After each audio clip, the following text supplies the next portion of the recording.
estar aqui agora, mas me vejo em outro lugar, perto dos meus sonhos, mais perto ainda de realizar.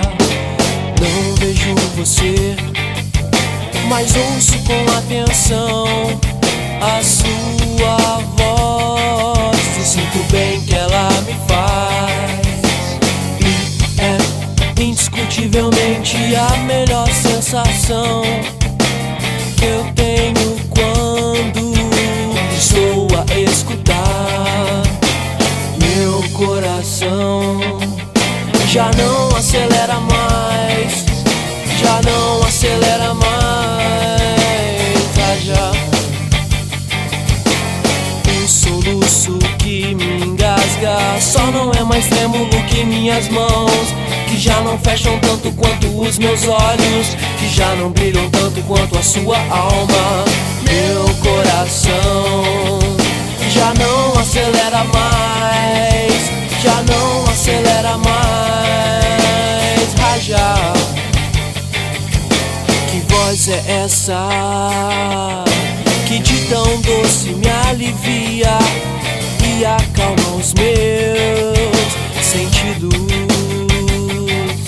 Que voz é essa que de tão doce me alivia e acalma os meus sentidos?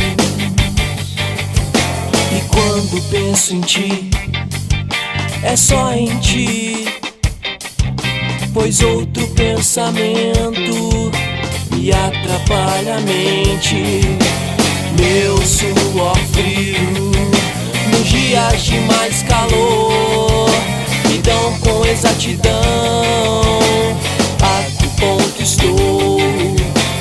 Frio desses dias são fontes de inspiração para o meu atento delírio.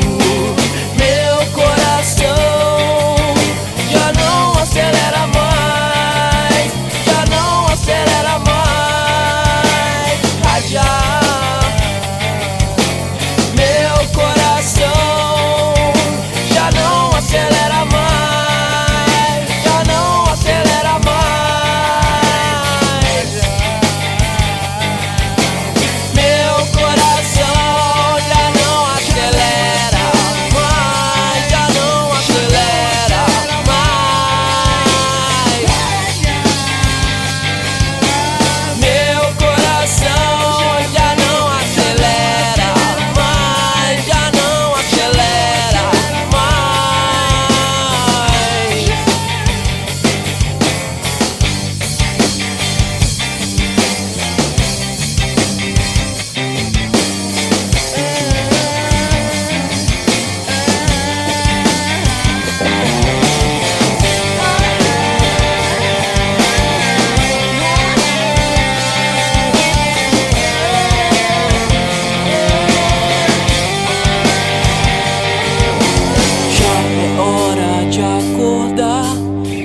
Pensar um pouco mais e quem sabe vou sonhar com você de novo.